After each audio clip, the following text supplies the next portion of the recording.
The meeting to order for the Southwest Vermont Supervisory Union. I will read the agenda. First, we have public comments. We have finance and operations related, including the treasurer's report and the grant from Andrew Mellon Foundation. The consent agenda, which includes minutes, warrants, retirements.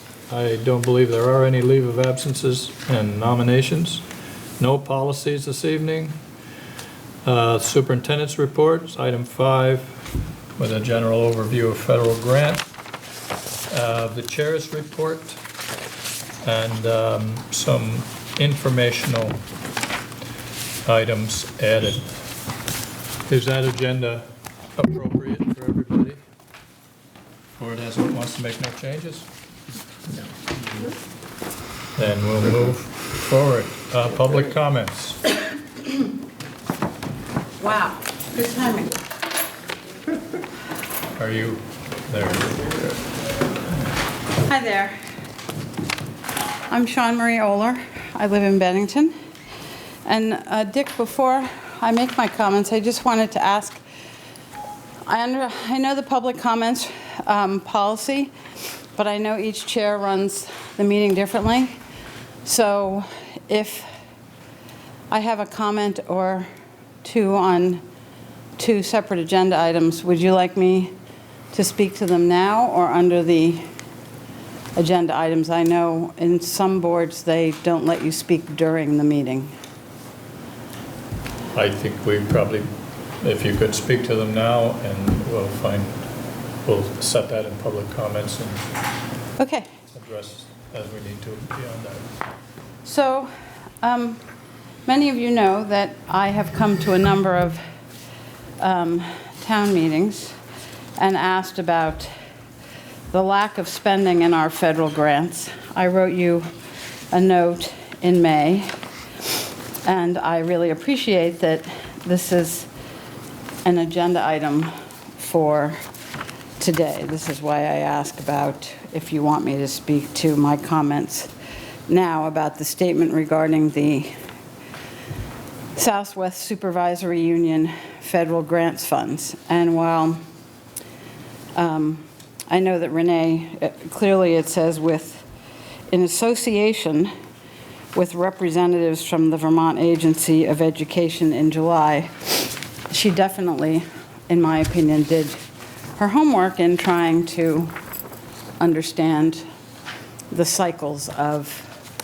these federal grants. So in the last 3 fiscal years, you have published FY16, and I'm only talking federal, I'm not talking state. You've not spent $700 in FY16 of basically the 3 main categories she mentioned. In FY17, it was $893, and in 18, which we haven't obviously done 19 yet, was $724. So while I understand there's a rotation in that, they don't go on forever. And it shows to me a clear lack of vision or foresight, since we, as the SVSU, receive the most title funds from anybody in the state of Vermont. So my question to the SVSU board, as a board, is around the vision that you might have around the actual spending for learning and professional development. And I know, Dick, you've been part of the SVSU for a very long time, and at one point there was things that the full board would do as a full board in terms of vision statements, strategies, and whatnot. So it's, it's from an outsider who knows quite a bit about the inside. I don't think you've done a very good job at spending federal title money that you have. The money is allocated specifically in these categories for special needs kids, and we have a very needy supervisory union. Hence the huge amount of title money we get. The statement, I ask if the statement is saying that the SVSU is working with the AOE to figure out how to appropriately spend the money down. And I guess it was 3 fiscal years ago, this SVSU was sanctioned by the AOE for inappropriate spending for the SVSU. It never made the paper. It never, I never even heard it discussed at a board, but it's public record with AOE. And so I guess I'd ask this board at some point, what is the board's vision for improving student outcomes and professional development? Which leads me into my second agenda item, which has to do with the nominations. And out of many nominations, in particular, there are a number of nominations for intensive special needs paraeducators. 5 out of maybe 8 or 10 of them have 0 years of experience. And I know when I sat on the Mount Anthony board with Ken Swearad, he basically had a philosophy that he personally didn't want to hire people that had years of experience. And so I'm wondering, again, if this is a collective view. You know, when I was on the negotiating committee for paraeducators, the ones that were regular paraeducators wanted the opportunity to step up to the next level in the contract.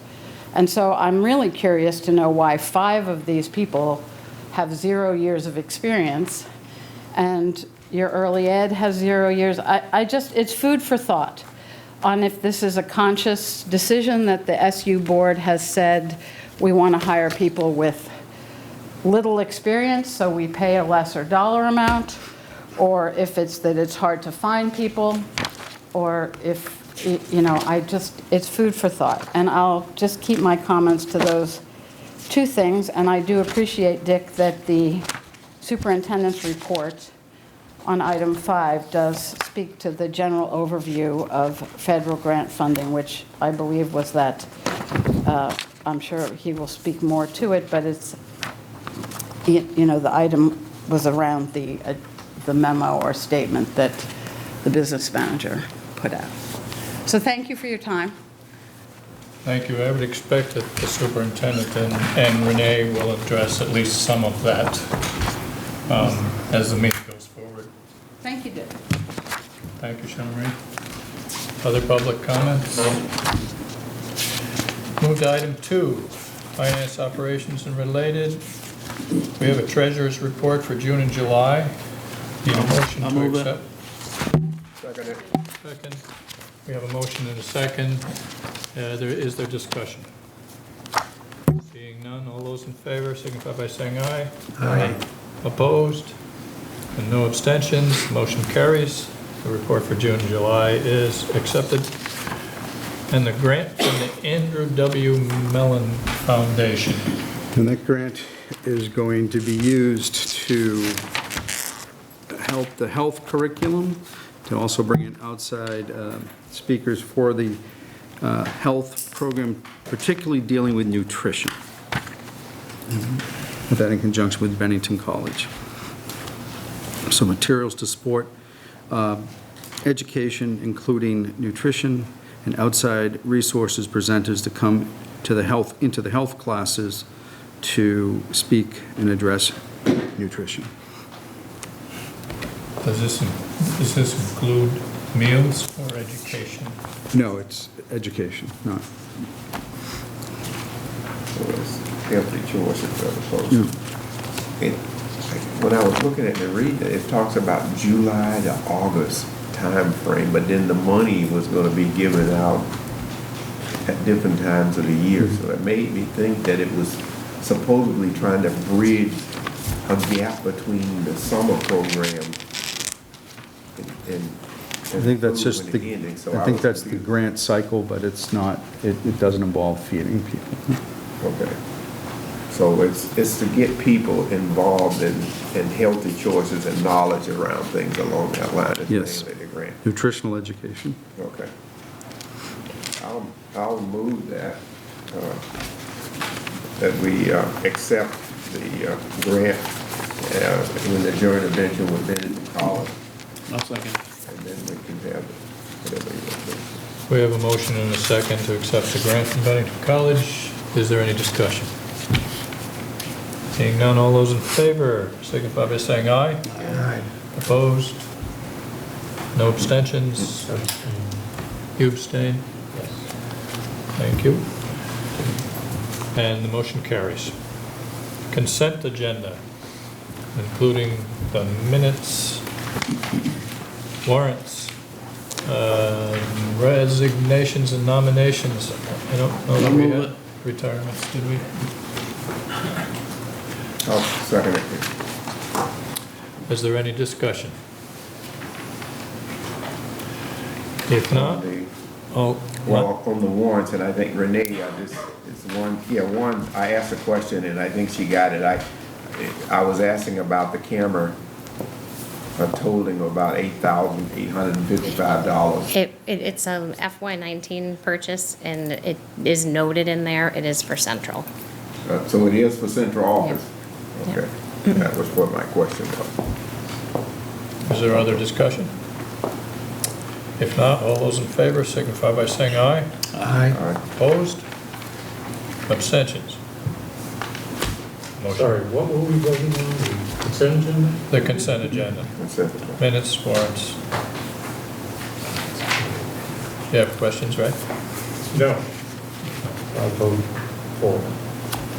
Okay. So the motion carries. There are no policies this evening, which brings us to the superintendent's report. Good evening. Teachers returned Monday. They were building-based day on Monday. Tuesday was an SU day at the high school, and students returned this morning. We began the year in the blue seats at MAU Auditorium. We introduced 37 new teachers to the district, 15 new educational support personnel, 2 new administrators, a principal at Molly Stark and an associate director of special education for the high school and the middle school. We also had 2 new academic mentors hired this summer, 3 behavioral specialists, 2 school-based clinicians, payroll specialists, and a public information coordinator, for a total of 63 people celebrating a new school year with us. And I want to acknowledge and thank the Human Resource Department. It takes a lot of work to bring that many people on board. We average 8 to 10% turnover rate every year, and I'm asked this every year, does that seem high? The national average for educational turnover is 10 to 12% turnover rates, so we're slightly below the national average. Of course, in some specialties, particularly special education, our turnover rate appears to be higher. We had a guest speaker come. Our theme for this year is educational equity, or understanding educational equity, equity for all students. And what does that mean? The easiest way to describe that is looking for the person who's not in the room and understanding things from their perspective. Talking about educational equity can be uncomfortable or unsettling at times, but as educators and as leaders, we have to have those conversations. And that, I feel that uncomfortableness that comes out with those conversations helps us to bring the conversations out into the open. So we did have a guest presenter. Her name was Elizabeth Miller, and she spoke about understanding LGBT and Q students to our staff, to begin that dialogue that has to go on in our schools. I went to open houses at Molly Stark in Woodford this evening. Last night there were Bennington Elementary and Shaftesbury, and Pownell had theirs Monday, and we still have the middle school and high school to come, so we're back in full swing. The other thing I want to discuss with you is the safety grants that we applied for, a total of $119,000. Most of those are, they have to be completed by the end of September. Most are 100% complete, some are at 90. Some of the things that we did with the safety grant, like in Bennington, upgrade to an analog camera system to a digital camera system. Molly Stark has lockdown mass notification at the building exterior, Monument upgrade to their camera system, the Union High School visual and auditory lockdown mass notifications. It looks like a fire alarm, but it's a blue button, so if we need to go into a lockdown, you hit that and it sets that alarm off. On Point public address lockdown mass notification system. Installation of interior and exterior cameras at On Point, not quite done, but should be by the end of the grant period. Visual and auditory lockdown in Pownell, that's completed. opaque shatterproof film on glass in Pownell, 25% completed. Installation of exterior video monitoring surveillance cameras in Shasbury, 90% completed. Division Street, video monitoring doorbells, electric strike entries completed. Installation of airphone intercom video access in Woodford completed. And installation of video monitoring surveillance cameras at Woodford, 90% completed. And as I said, that was a grant, total amount of the work, $119,847. All but 3 or 4 projects still need to be completed. So the report on federal grant funding, this request comes from every year in our annual report. There's a sheet in the annual report that gives the balances that are in the grants that is not spent or will be rolling over. And you have in your packet an explanation on that sheet put together by Renee. And she is going to come forward to answer any questions you have on what she has drafted. So are there any questions on what she has drafted? Well, go ahead. No, I mean, I asked about the camera. Camera was part of that $119,000. Total. After that, but I wanted to hear, that's what I wanted to see. I wanted to hear the explanation from Renee, if you don't mind. For the cameras? Yeah, or whatever she was gonna cover on that sheet. That's good. So what you were questioning in the warrant packet was not part of the safety and security grant. That was money that was budgeted in FY19, allocated for upgrading the cameras in Yeah, the system at Central. office. Yeah. Okay. I don't believe the safety grant would have covered central office because students were not present. Schools, right. Okay. Regarding the questions about the grants, Renee,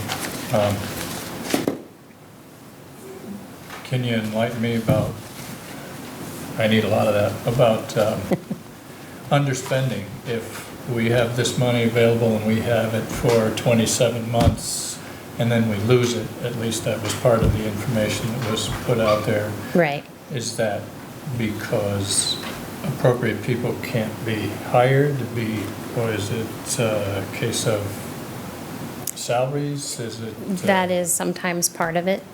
Sometimes the difficulty comes in spending the money when we don't actually get the approvals to spend the money until halfway through the year. So I can tell you, at least for this year, because I've worked very closely with Laura on the application process, at least for the CFP grant, so that's our title money. We have about $3.4 million that's been allocated, and we actually had to pull investments out because Laura had so much that she wanted to put in. So we have written strategies, and the grant was approved last week for $3.39 million, so there's only a buffer of a couple, $30,000 in there, but we do have other investments that we're ready to put in an amendment if there's more money that's allocated out or carried over once they give us those numbers. By investments, you mean? So it's the application process that basically Laura has to review what's allowable in each of the titles. And a good portion of the money that we get through the title grants actually goes into what's called a school-wide program. That school-wide program totals over $2 million of our investments, and that funds probably 20 interventionists and coaches. So that's solely what that money covers, are those people. That does make up the bulk of our investments in the CFP grant, is for people and the benefits. Unfortunately, the Vermont teacher retirement system, in an effort to keep them afloat, they tack on, this year it's 19.15% fee that we have to, so basically that comes right off of the allowable money, or the funds that we have available. That money has to go to Vistor. So if we're paying somebody a salary of $50,000, we have to allot 19.15% of that salary to go to teacher retirement. The other two big investments are, of course, our professional development, and then big this year is family engagement. So we have spelled out all of what our plan is for that money. It has been reviewed by the state and was approved last week.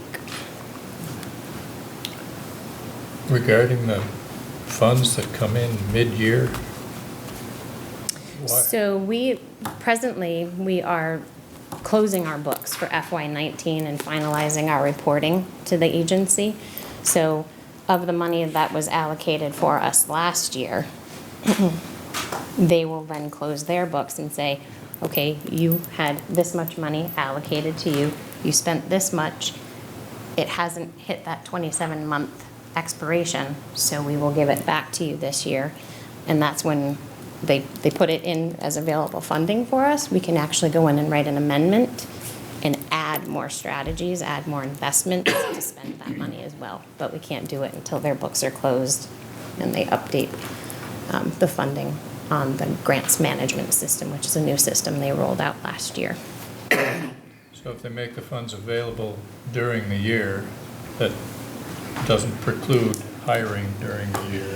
No, and we make sure that at the outset, we're covering our staffing, so the people are in that first application. The amendments will likely be for subsequent parent and family engagement, perhaps, or additional professional development. You know, it all depends on, you know, how the money breaks down and what's allotted, what's available from certain titles, because there's things that we can spend in Title IV that, you know, wouldn't necessarily be appropriate in Title I. So I know it's very confusing, and it's a very complicated application. The whole process is confusing to me.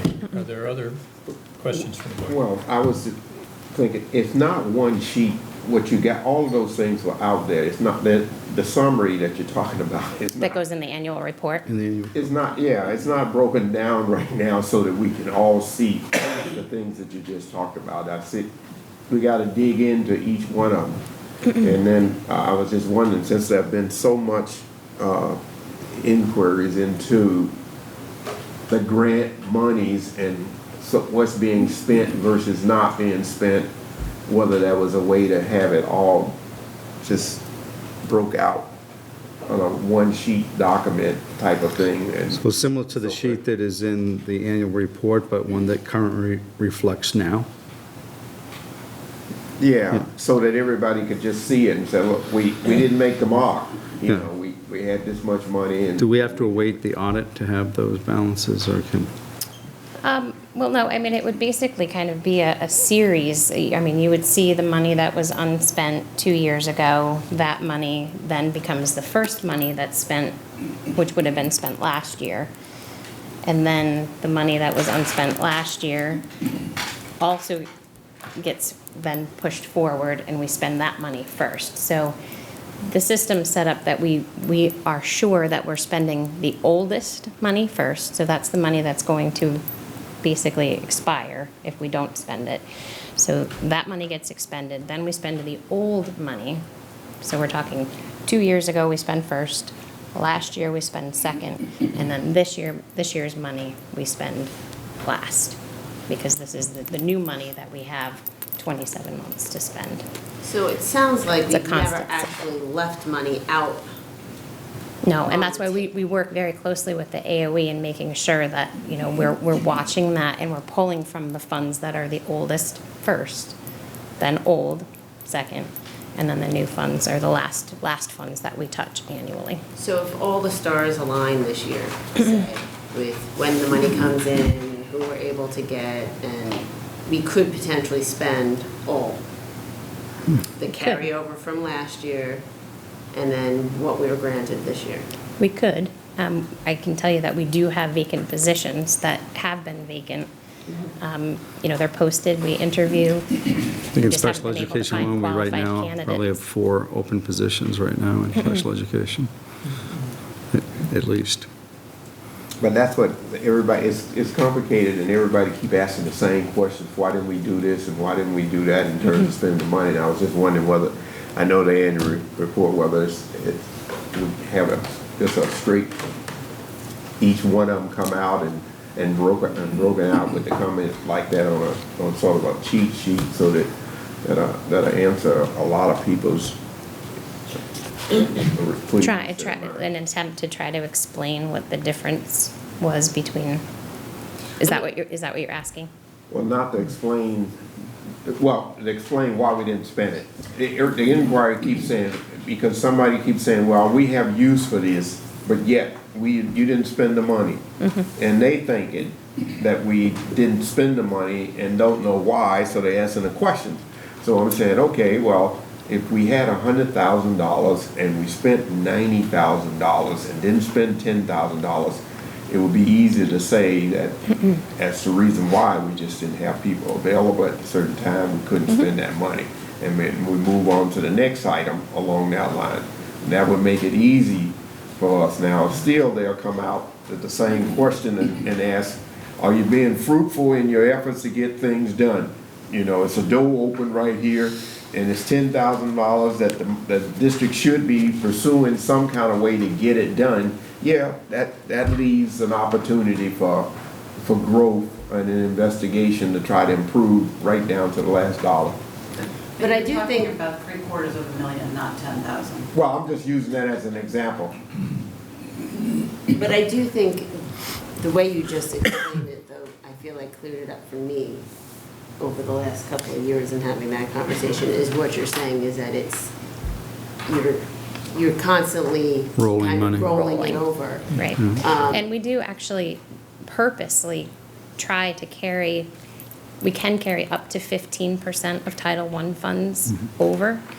And due to the uncertainty as to what's going to happen with federal funding from year to year, I know We never want to the spend it previous all. administration, that's kind of been a target, that they want to make sure that there is, 10 to 12, sometimes maybe even 15% carrying into the next year, so we have at least some money that would cover and sustain the staffing that we have. If they were to cut down. If they were to cut a reduction. What's available in that It's like, particular year. they tell us every year, be prepared for only 90% of what you got last year.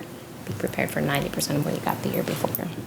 If we're spending the carryover first and we're being diligent about that, Yep. I think we're always making sure that we're not giving away money that's Right. granted to us, I think. It's always oldest, then old, then new. Right. So we don't have a plan that would spend all of the money that could be carried over and will be available in the current year. We never have a plan for spending all Well, of it. this year, we do have strategies written for everything that's allocated right now. But those positions may not all be filled, so then you're going to end up with a balance. But the plan includes spending all, but keeping some back, as she explained. We never want to spend more than 90% of what we're being allocated. All right, so the plan would have to be for spending 90% of the total. Yeah. At So this an point, open- we've kind of maxed out, knowing that we will have rollover money coming.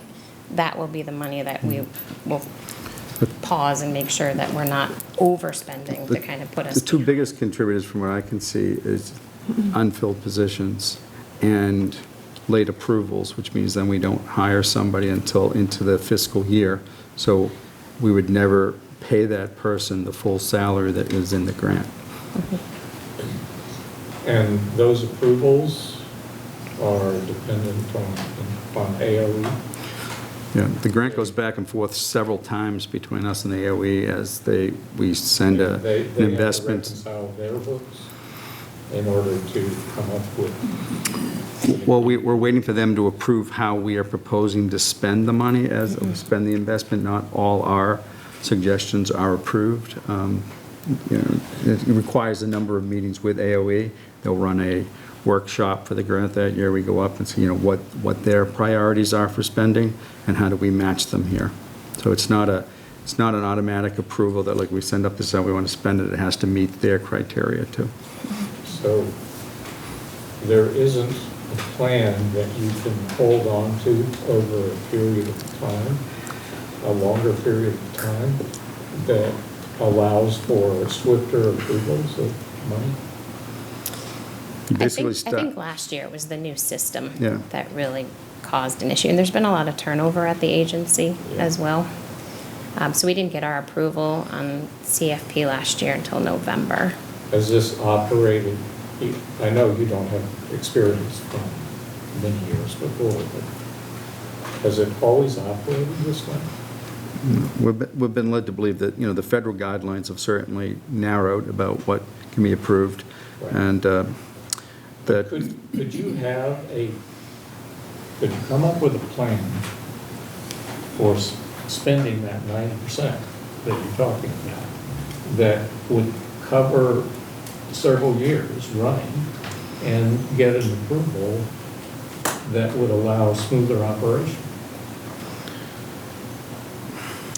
It's mainly staffing. I mean, that will be the bulk of it. But if you had a plan that allowed for smoother operation, couldn't you get the staffing up to? yeah, but we have experienced in the past where, like, staffing that have been approved in previous grants, then they're not going to fund that initiative for the following year. So then we're shifting that. So we certainly could have a plan, a template that could move forward from year to year with adjustments from guidance that we're getting from the state on what may or not get approved this year. And I think that we are doing that with a template, because we're not making dramatic shifts in what we're offering for programs. A lot of them have, been on board with us, but what they approve shifts, and then we're scrambling a little. And they tell us that the federal guidelines have changed. They've narrowed the restriction, that put pressure on the state to be more narrow focused on what their approval is. Yeah, but it brings you back to what we keep coming back to, is that, we may understand and get an explanation here, but the general public, or people that are asking the questions, are thinking, they see dollar signs, $750,000 or $500,000, and they can't get it as to why we ain't more efficient or something in that way. And that's why I said, if we had a cheat sheet that was able to explain, just have all of that, and you can say, well, eventually we're going to be real aggressive in trying to hire or do certain things a certain way along this line, and you can actually see that out here as that plan that you're talking about, because it hadn't went away. This has been several years, 3 or more years, that it keeps coming back to the same thing, saying, we spend money. I thought once before in the district we overspend, and we got, some years ago, and we had issues with that along that line. I didn't get the money in the right category if it wasn't that. I'm just thinking that it's been a long time, Right.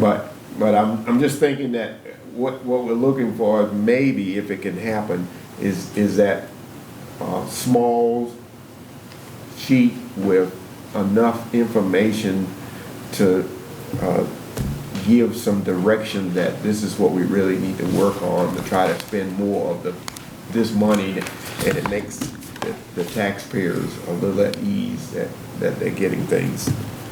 They're getting more dollars coming in for grant being spent, and somehow it's not quite affecting them. But Well,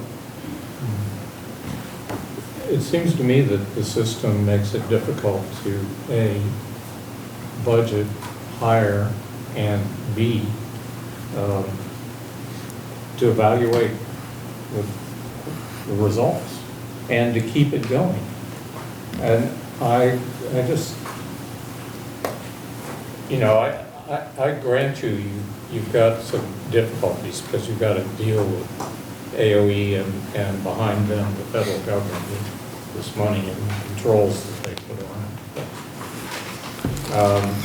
I thought that, and this is mostly special education money, right? I mean, it's mostly used for children. And professional development. And professional development.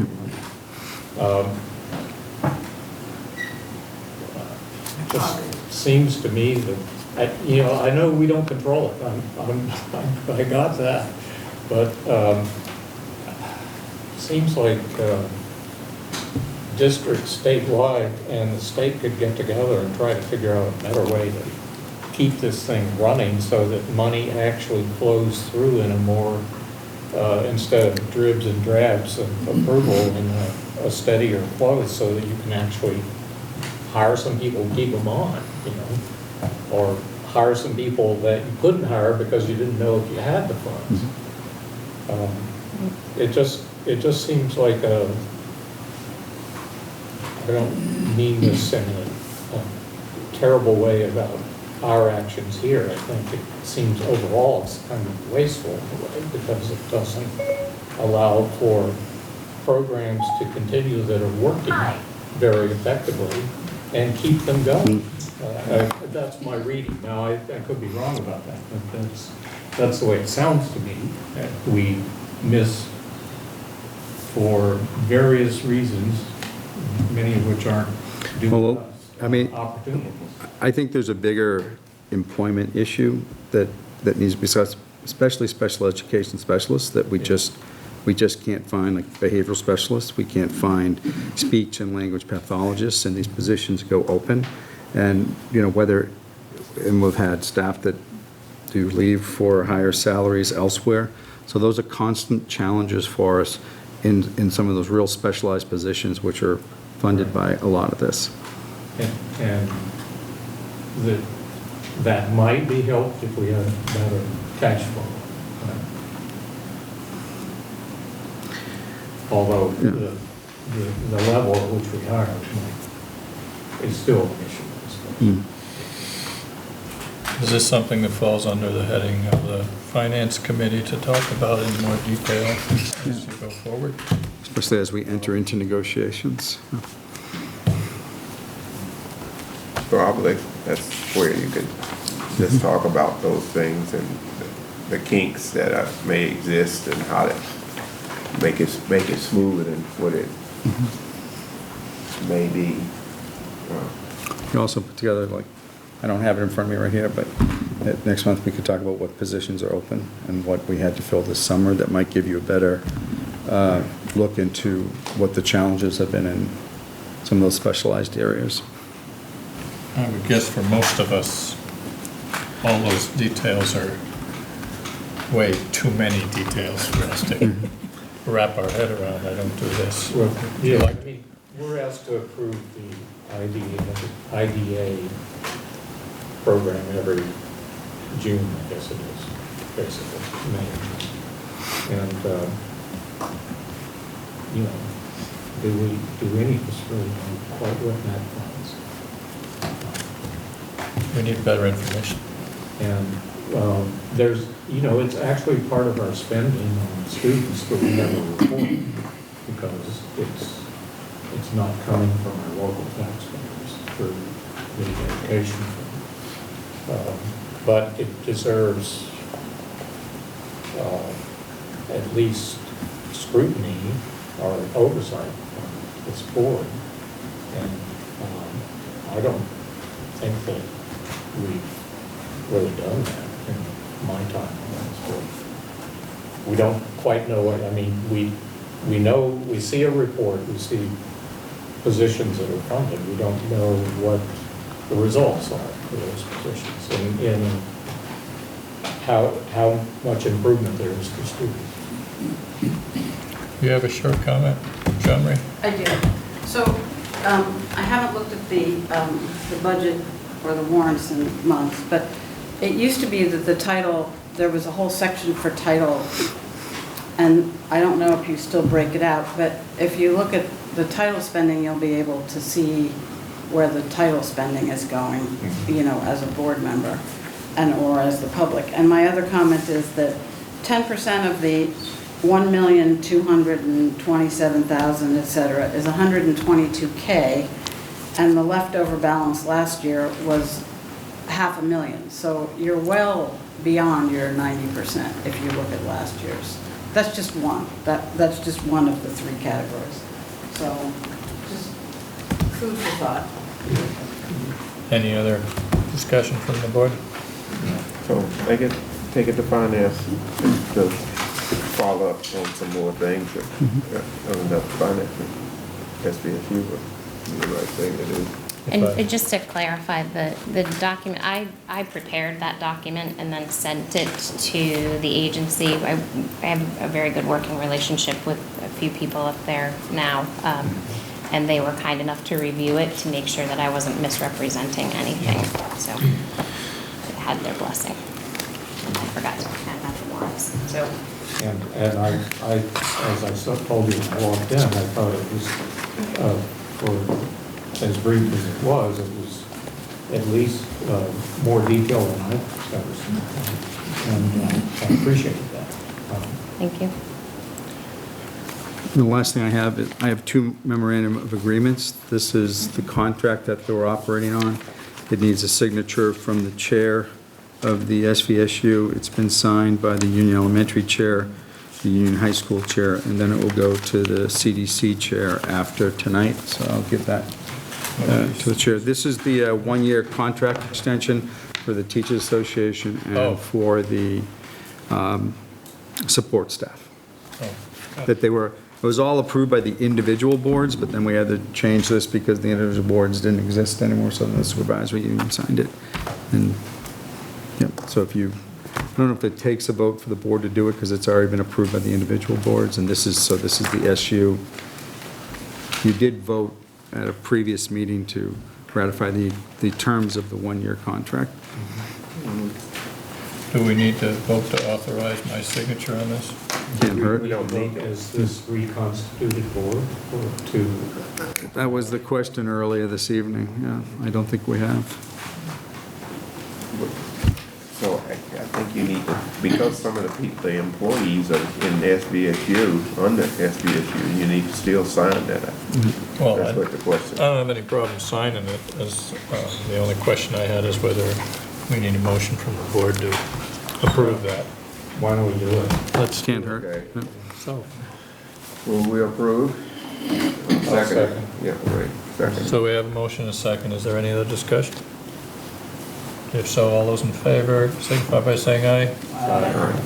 Opposed? No abstentions? I'll sign those, Jim. Thank you. What else? That's it. Yeah, I'll catch up with that in just a minute. Okay. Under Chair's report, I guess I'll catch up with Renee somewhere along the line, and maybe I can push forward this concept of letting some of us that aren't so financially skilled get some information. So I'll get a hold of you, Renee, and we'll work that out. I wanted to say I'm very glad to see that the information officer was there.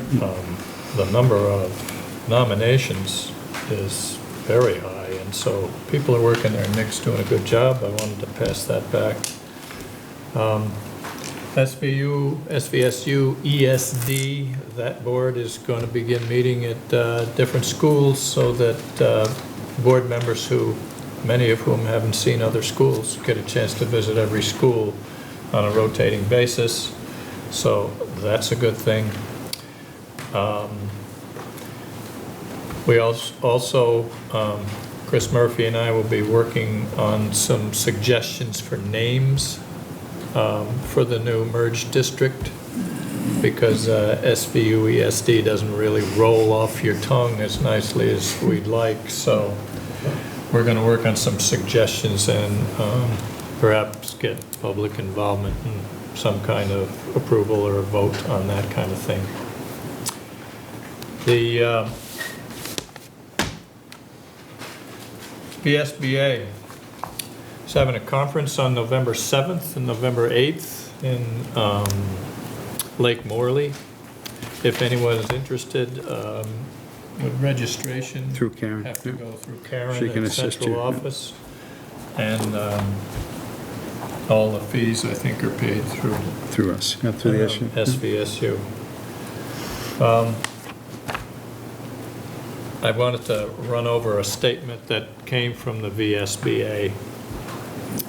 Just quickly, it says, in Vermont, the most important function of school boards is policymaking.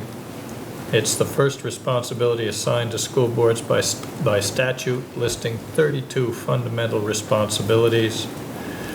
The board shall determine educational policies of the school district. Board policies shall be of general application to the district and shall be in writing. And a school board may also approve or disapprove rules and regulations proposed by the principal or superintendent for the conduct and management of public schools in the district. I think this board will operate with that as a guideline. Finally, I have committee suggestions. This is worth a discussion. I just wrote some names down. I don't know who doesn't have one there. You need one, Richard?